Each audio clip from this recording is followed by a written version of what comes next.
Major Norman had fewer than 70 men at his disposal against the invading armada.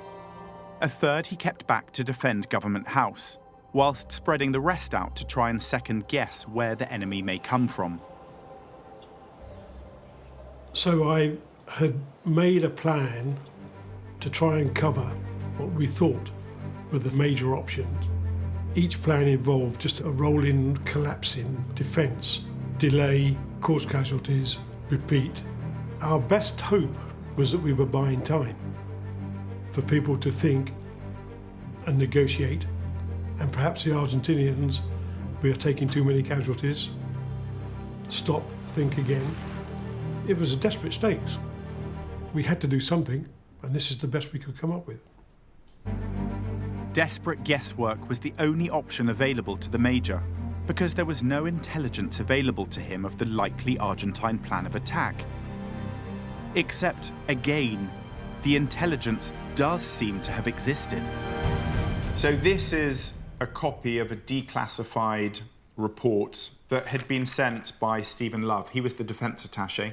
Based in Argentina, he was eyes and ears on the ground. And what's fascinating is that this basically predicts and anticipates everything that would eventually happen.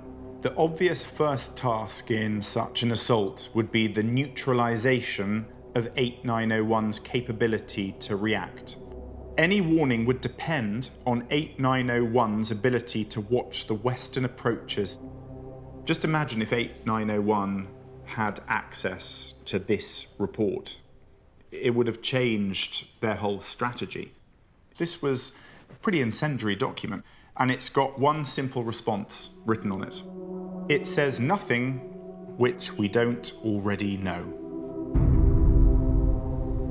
We were in the middle of the Cold War. We had a million Russians threatening this country. Do you think we were seriously going to sit down and look at in detail at every single tittle-tattle we got from Buenos Aires? Of course we weren't. The lack of accurate information meant Major Norman had to spread the men very thinly on the ground. Just 2 young Marines were tasked with defending the beach, where the invasion was thought most likely to start. These young lads come on 2 motorbikes. They've got 1 machine gun, a roll of barbed wire, and they base themselves here. They spend the night shivering in these dunes, waiting for the lights to appear on the horizon. And these young lads, one of them's just 19 years old, and their task is to somehow hold off that landing party, stop them from coming ashore. It's almost comedic if it wasn't so desperate. It's such a juxtaposition for me, the peace of this with what was coming.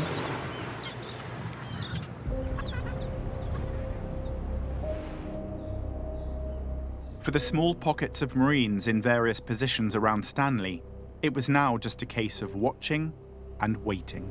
This is just to let you know that the first Argentine ships have been sighted.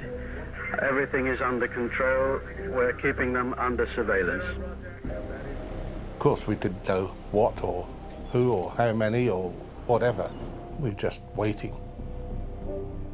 Your mind starts playing all different tricks on you when it's dark and you don't know what's going on. You hear things. So every noise that night was amplified. It was just amplified. I was seeing shadows all over the place. But the lack of intelligence and lack of time to plan meant that Major Norman had guessed wrong. The point troops of their invasion were special forces.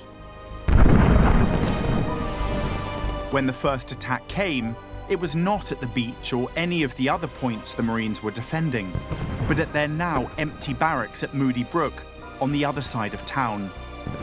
It was absolutely obliterated. Every room had been grenaded and shot at.